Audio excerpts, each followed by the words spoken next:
ወንድሞች እና እህቶች ሁላችሁንም በጌታ በኢየሱስ ክርስቶስ ስም ሰላም ላችኋለሁ እንደምናችሁ ደህና ናችሁ ሆይ ጌታ ይባረክ ሁላችንም እንግዲህ በያለንበት ቦታ በቤታችን ሆነን እግዚአብሔርን ያመለክን ነው ያለነው እንግዲህ ይህ ጨለማ ይክፉ ቀን ያልፋል ጸሎት የሚጠይቅ ነው ትግስት የሚጠይቅ ነው ደግሞ ጥንቃቄም የሚጠይቅ ነው እነዚህ ነገሮች እንዳይለዩዋችሁ በጌታ ፍቅር ጠይቃችኋለሁ ዛሬ ደግሞ በዚህ ማለዳ የእግዚአብሔርን ቃል ይዤላችሁ መጥቻለሁ በእግዚአብሔር መንፈስ ሆኜ አምናለሁ በዚህ ቀን ደግሞ እግዚአብሔር በቃሉ እንደገና እንደሚናገረን በቃሉ እንደገና አንድ እርምጃ ወደፊት በመንፈሳዊ ህይወታችን ላይ እንድንጨምር እንደሚያደርግ አምናለሁኝና በኢየሱስ ክርስቶስም እግዚአብሔር በቃሉ እንዲናገረን እንጸልይና ከዛ በኋላ እግዚአብሔር ቃል ባጭሩ ስለ ራእይ ባህሪያት እንመለከታለን እስቲ ሁላችንም እንጸልይ ጌታ አምላክ እንዲያስተምረን እንጸልይ እግዚአብሔር የተወደድክና የተፈራህ አምላክ በኢየሱስ ክርስቶስም ክብር ላንተ ይሁን እንዳንተ ያለ በሰማይና በምድር ማንንም ስለሌለ ተባረክ በሰማይ በመላእክት መካከል በምድር በሰው ልጆች መካከል አንተን የሚመስል ስለሌለ በኢየሱስ ክርስቶስም ከፍ እናረጋለን ደግሞ ጌታ ሆይ አሁን በኢየሱስ ክርስቶስም ሁላችን በፊት አለን የሕይወት ቃል እንዲመጣልን በቃል እንድትናገረን በቃል እንድታስታጥቀን አንድ እርምጃ ደግሞ እግዚአብሔር የዘላለም አምላክ በቃል እንድንራመድ እንድትረዳን በኢየሱስ ስም እንለምንሃለን ተመስገን ከፍ በል ጌታ ሆይ በዚህ ቃል በኢየሱስ ስም ልትናገራት ያሰብካት እግዚአብሔር ነፍስ በኢየሱስ ክርስቶስ ስም ሐሴት እንድታደርግ እንድትናገራት በኢየሱስ ክርስቶስ ስም ለምንሃለሁ ተመስገን ከፍ በል ስለ ሁሉም ተባረክ በኢየሱስ ክርስቶስ ገናና ስም ዛሬ ባጭሩ መናገር የፈለኩት ስለ ራእይ ባህሪያት ነው እንግዲህ ራእይ ብለን ስንል የእግዚአብሔር ሕዝብ አብዛኛው ባለ ራእይ እንደሆነ አምናለሁ የተለየ ማንነት አይጠይቅም ራእይ እግዚአብሔር ለልጆቹ ራእይ ይሰጣል ራእይ ግን ከራስ ያልፋል አንድ መታወቅ ያለበት ነገር ምንድነው ራእይ ምንድነው ብለን ካሰብ ራእይ ከራሳችን የሚያልፍ ለሌላው የሚደርስ ወይ ወደ ቤተሰባችን ወይ ደግሞ ወደ ህብረተሰብ ወይ ደግሞ ወደ ሀገራችን ደግሞ ከዛ አልፎ በዓለም አቀፍ ደረጃ ኢንተርናሽናሊ የሚደርስ የሚነካ ነገር የሚያልፍ ነገር ከኛ ያለፈ ነገር እግዚአብሔር ይሰጠናል ለሌሎች በረከት የሚሆን ነገር ይሰጠናል በነፍሳችን ላይ በህይወታችን በልባችን በአእምሮአችን ላይ እንደዚህ አይነት ራእይ በማንኛውም ጊዜ በከፍታ ቢሆን በዝቅታ ሊጠፋ የማይችል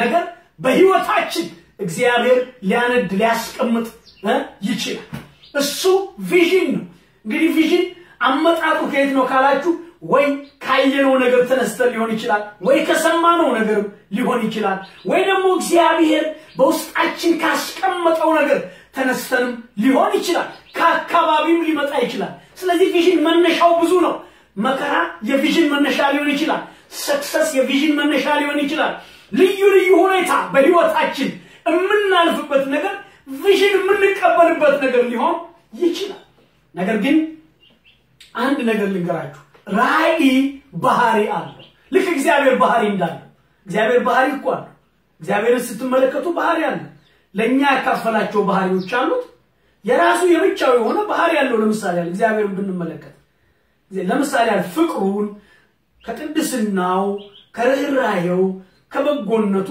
ከዚህ ባህሪ እግዚአብሔር አካፍሎናል ከፍቅሩ አካፍሎናል ከመለኮታዊ ባህሪው ተካፋዮች ሆናችሁ ይላል ስለዚህ ከዚህ ተካፍለናል ለኛ ያላካፈላቸው ደግሞ ባህሪዎች ደግሞ እግዚአብሔር አሉት ለምሳሌ እግዚአብሔር ኤልሻዳይ ነው ሁሉን ቻይ ከሁሉን ቻይነቱ እኛ ያላካፈለንም እግዚአብሔር ምክንያቱም ቢያካፍለን ኖሮ ትናንሽ ሁሉን ቻይ እንሆን ነበር ስለዚህ ሁሉን ቻይነት የእግዚአብሔር ባህሪ ብቻ ነው በአንድ ጊዜ በሁሉም ስፍራ መገኘት ኦምኒ ፕሬዘንስ ምንለው ለምሳሌ የእግዚአብሔር ባህሪ ለፍጥረት የተሰጠ አይደለም ለማን ለመላእክት ይሁን ለሰው ልጆች ቢሆን እግዚአብሔር ይሄንን ባህሪ ለማንም አልሰጠው ለምን ካላችሁ እሱ ብቻ ነው ኦምኒ ፕሬዘንስ በሁሉም ስፍራ በአንድ ጊዜ የሚገኝ ለኛ ትንሽ ሰጥቶን ቢሆን ኖሮ ከዚህ ባህሪው እኮ ትናንሽ በሁሉ ስፍራ የምንገኝ ሰዎች እንሆን ነበር ነገር ግን አይደለም ስለዚህ እግዚአብሔር ለኛ ያካፈለው ባህሪ አለ ደግሞ ለኛ ያላካፈለው ባህሪ ደግሞ አለ እንደዚሁ ደግሞ ስንመለከት ለምሳሌ ሰይጣን ባህሪ እንኳን አለ ሰይጣን ባህሪ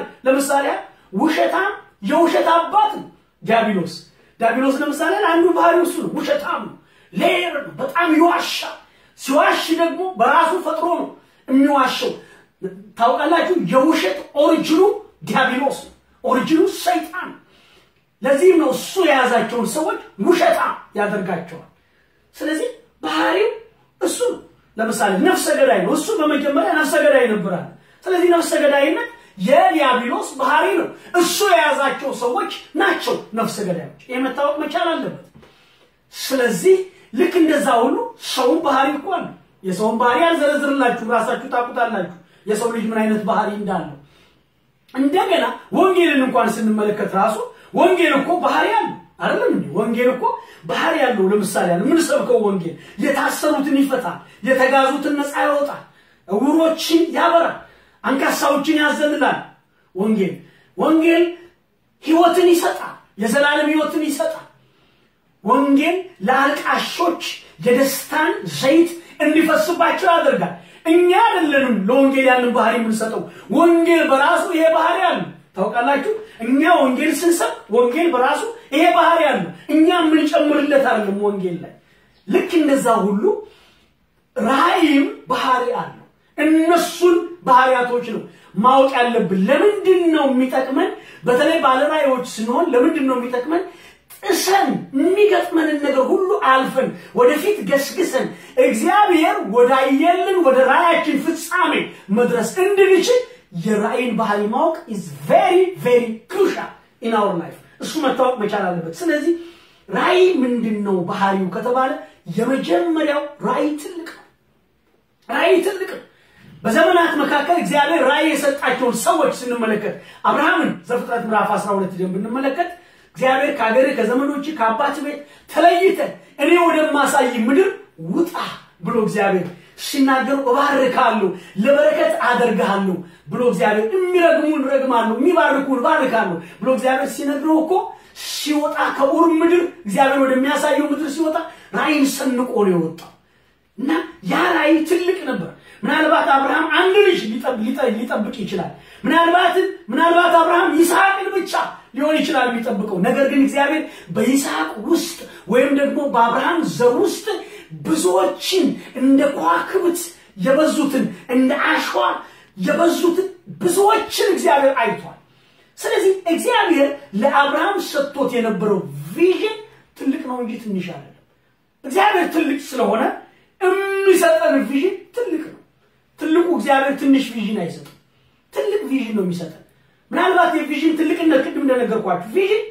ከራሳችን አልፎ ወይ ቤተሰባችን ላይ ይደርሳል ወይ ደግሞ ህብረተሰባችን ላይ ይደርሳል ወይ ደግሞ ሀገራችን ላይ ይደርሳል ወይ ደግሞ ኢንተርናሽናሊ በዓለም አቀፍ ደረጃ የሚነካ ለበረከት የሚሆን ነገር እግዚአብሔር ይሰጠናል እሱ መታወቅ መቻል አለበት ዮሴፍ ዘፍጥረት 37 ህልምን አለመ ምናልባት ዮሴፍ የሚያስበው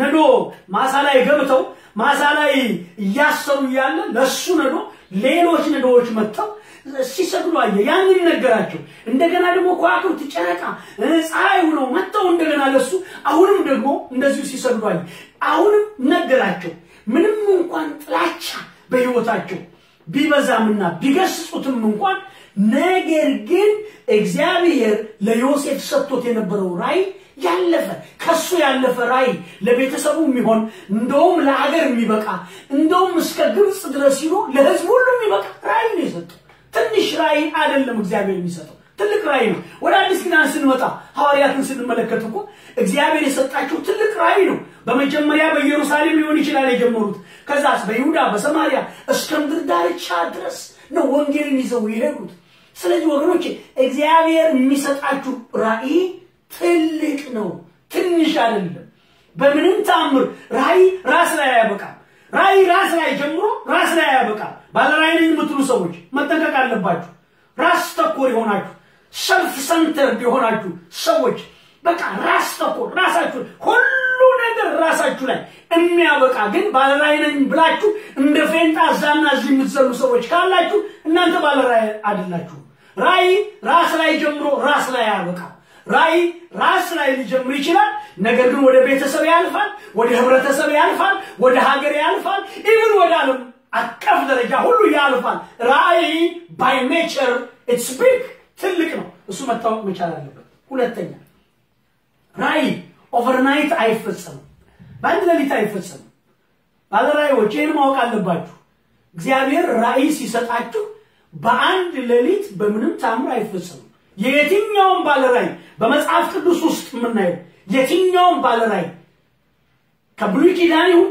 በአዲስ ኪዳን ይሁን ራእያቸው በአንድ ሌሊት አልተፈጸመም የአብርሃም ቪዥን እኮ የተፈጸመው ከ25 ዓመት በኋላ በ75 ዓመቱ ከውሩ ምድር ጠራ መጣ ባርካለሁ አለ በአንተ ዘር የምድርን አሕዛብ ባርካለሁ አለ ስለዚህ ኤክስፔክት ያደርግ ነበር 25 ዓመታት አለፉ እግዚአብሔር ያለው ነገር ሳይፈጸም ከ25 ዓመት በኋላ አብርሃም የ100 ዓመት ሲሆን ነው ይስሐቅን የወለደው it takes 25 years 25 ዓመት ፈጅቶበታል ህልሙን ለማየት ኡሙኑ ለማየት ጊዜ ይፈጃል it takes time አላውቅም 1 ዓመት 2 ዓመት 10 ዓመት 5 ዓመት 15 ዓመት አላውቅም ግን አንድ ነገር ወቁ ራእይ ጊዜ ይወስዳል የትኛውም ባለ ራእይ ዳዊትን ወሰዱ ያዕቆብን ወሰዱ ዮሴፍን ወሰዱ ሙሴን ወሰዱ እግዚአብሔር ራእይ ከሰጣቸው በኋላ ጊዜ ወስዷል ያ ራእይ ወደ ተፈጻሚነት እንዲመጣ it takes time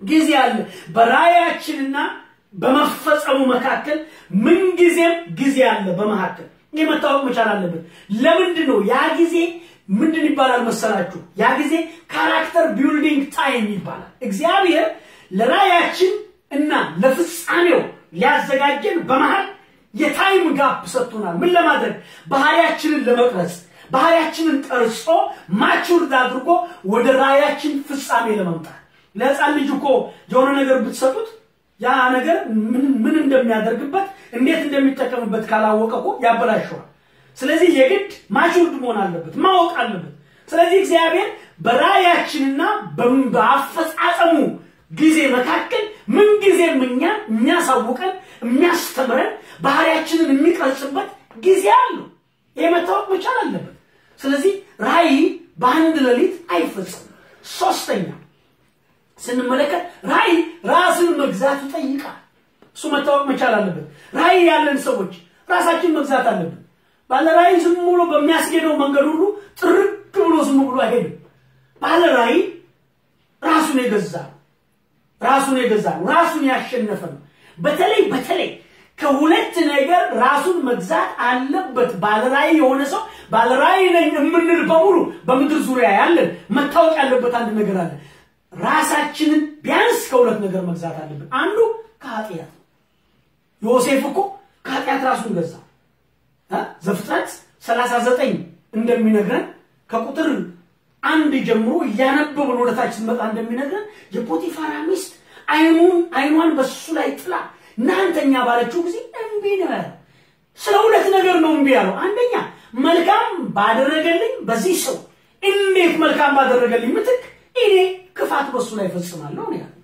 ይሄ ሂዩማንሊ ፐርስፔክቲቭ ከሰውየው አንፃር መልካም ስላደረገለት በተለይኛ ክርስቲያኖች በዚህ መታወቅ አለብን በጎ የሚያደርጉትን ሰዎች በጎ እንድንመልስላቸው እግዚአብሔር ይርዳል ብዙ ሰው በመድር ላይ እኮ የሚያለቅሰው በጎ ያደረገለት ሰው መልሶ እሱን ሲጎዳው እንዲህ በጎ አድርጌለት ስንት ነገር አድርጌለት እንዴት መልሶ ነው ይጎዳኛል ብለው ብዙ ክርስቲያኖች ሲያለቅሱ ሰምቻለሁ እንደዛ ነው የሌለበት ዮሴፍ አላረገውም ማለት በምንም ታምር እንደገና ቀጥሎ ምን አለ በእግዚአብሔር ፊት ይሄን ኃጢአት አላደርግም ማለት ራሱን ገዛ ራሱን ከኃጢአት ጠበቀ ባለ ራእይ ራሱን ከኃጢአት መጠበቅ አለበት የመታወቅ አለበት ራእያችን ከኃጢአት ጋር አብሮ አይፈጸምም መታወቅ መቻል አለበት በምንም ታምር ራእይና ኃጢአት አይሉ በምንም ታምር ራሳችንን ህይወታችንን ክሊን አድርገን እግዚአብሔር ወደ ሰጠን ራእይ ልንገሰግስ ይገባል ራሳችንን መግዛት አለብን ባለ ራእይ ሆናችሁ ሰዎች ፕሊዝ በእግዚአብሔር ፍቅር ለምናችሁ ራሳችሁን ከማንኛውም ኃጢአት ከሆነ ነገር ሁሉ ራሳችሁን ጠብቁ አለበለዚያ እንደፈለግን ይሆንን ራእያችን ተፈጸመልን እንላንችን መታወቅ መቻል አለበት በምንም ታምር ባለ ራእይ ልንሆን አንችልም ራሳችንን መግዛት አለብን። ሌላኛው ደግሞ ከሆዳችን ነው ራሳችንን እንገዛው። ራሳችንን ሆዳችንን ስጋችንን ማሸነፍ አለብን። እንዴ የዳንኤል መጽሐፍ እኮ እሱ ነው የሚነግረን። ዳንኤል ምዕራፍ 1 ቁጥር 8 ላይ ዳንኤል እንዲቋል የሚጠጣውን ጠጅ የሚበላውን ምግብ ስጋውን እምቢ አለ፣ እንዳይረክስ እምቢ አለ። ረክስ ይሆናል ብሎ በምንም ታምር አናንያ አዛርያ ሚሳኤል እና ዳንኤል ሆኖ እምቢ አሉ። ከዛ በኋላ አሳላፊውን መጡና እባክህን ጥራጥሬና ውሃ ስጠን ነው ያሉት። ጥራጥሬና ውሃ ስጠን። ከዛ እንዴ በእናንተ እድሜ ካሉ ብላቴኖች ከስታችሁ ብትገኙ በኋላ እኔ ላይ ችግር ይመጣል ሲል እባክህ 10 ቀን ፈትነን ያለው። 10 ቀን ፈተናቸው። ጥራጥሬና ውሃ ሰጡ። ዳንኤልና ጓደኞቹ ስጋ ከበሉት ጮማ ከጠጡት ምንድነው ጮማ ከበሉት ስጋ ከበሉት እና ጠጅ ከጠጡት ሰዎች በላይ ወፍረው ነው የተገኙት።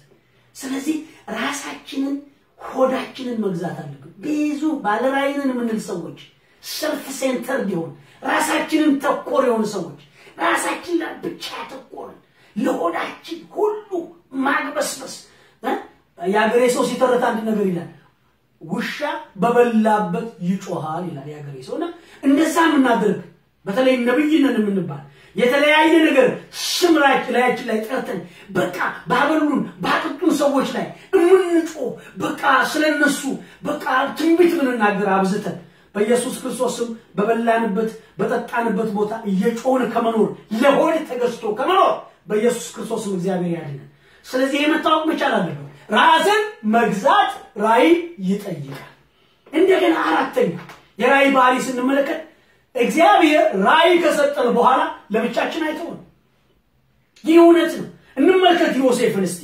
ዮሴፍን እኮ ዘፍጥረት 39 ቁጥር 2 ጀምሮ እያነበባችሁ ስትሄዱ ወንድሞቹ ሸጡት አይደል? ጉድጓድ ውስጥ ጨመሩት። ከዛ አውጥተው ለእስማኤላውያን ነጋዴዎች ከዛ በኋላ ሸጡት። ከዛ መጣና ጶጢፋራ ቤት ገባ። እዛ ሲገባ የእግዚአብሔር ቃል ምን ይለናል? ዘፍጥረት 39 ቁጥር 2 ላይ እግዚአብሔር ከዮሴፍ ጋር ነበር፣ ስራውም ተከናወነለት ይላል። እግዚአብሔር ከዮሴፍ ጋር ነበር፣ ለብቻው አልተወው።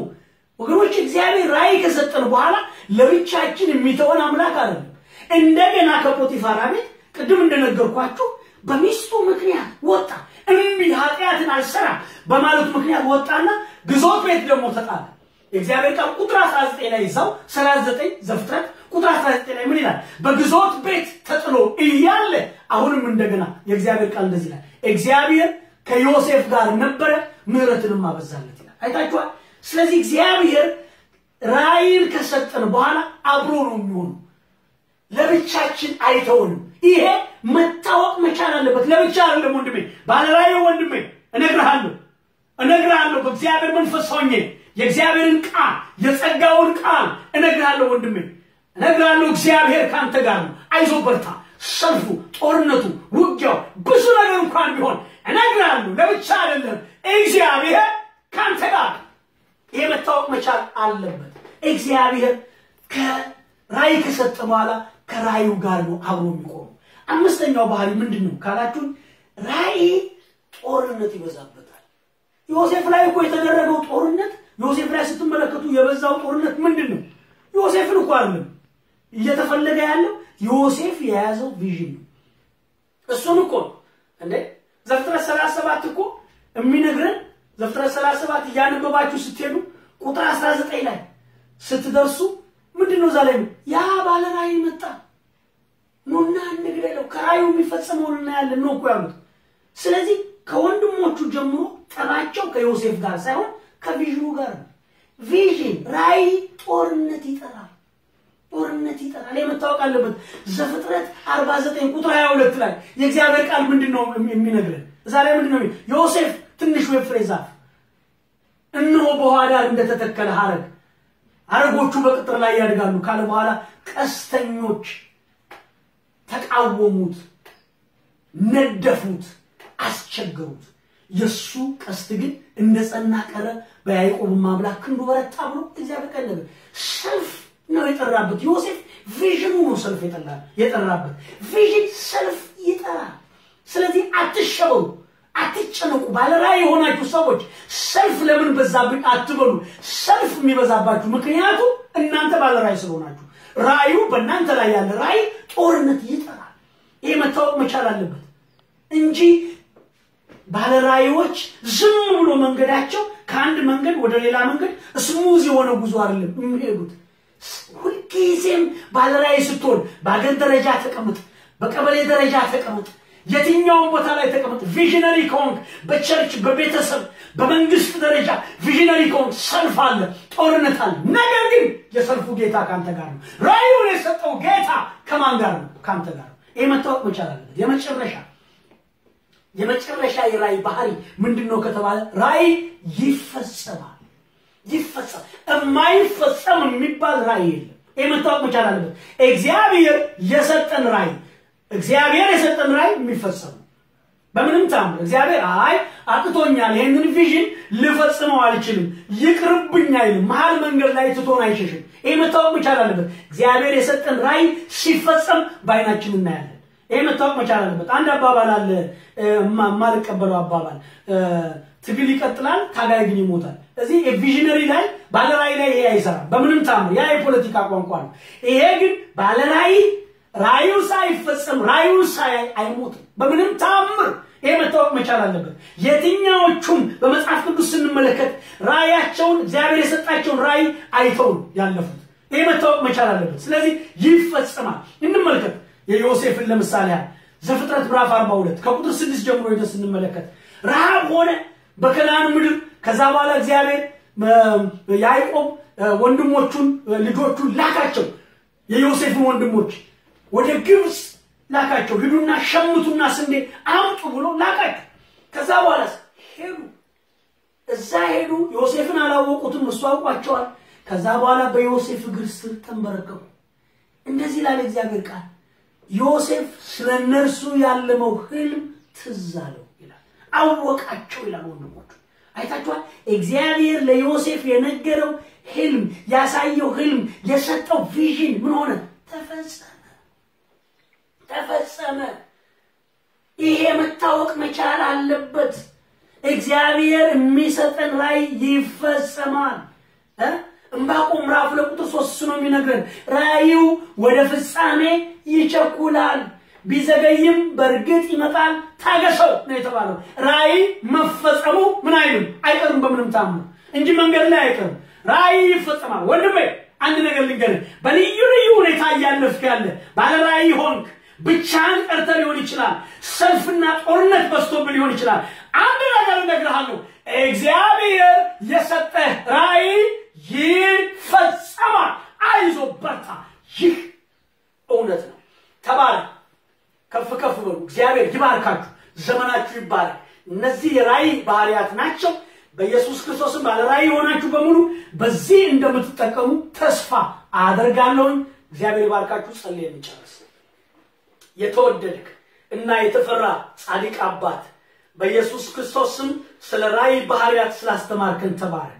ባለ ራይ የሆኑ ልጆች በመድር ዙሪያ ያሉ ሁሉ እግዚአብሔር ጻድቅ አባት ሆይ በኢየሱስ ክርስቶስ የራይ ባህሪ ገብቶን ያንዳንዳችን በመንኖርበት አገር እግዚአብሔር የዘላለም አምላክ በሚገጥመን በመናልፍበት በየትኛውም ሁኔታ በኢየሱስ ክርስቶስ አንተን ያስከብር ወደ ራያችን ፍጻሜ እንድንገሰግስ እንድትረዳ በኢየሱስ ክርስቶስ ለምንሃለሁ። ተመስገን፣ ከፍ በል። እግዚአብሔር የሰጠን ራይ ሰው ስለማያስቆመው፣ ዲያብሎስ ስለማያስቆመው፣ ሁኔታዎች ስለማያስቆሙት፣ ነገር ግን ወደ ፍጻሜ ስለሚመጣ በኢየሱስ ስም ከፍ በል። ስለ ሁሉም ተባረክ። በኢየሱስ ክርስቶስ ገናና ስም አሜን።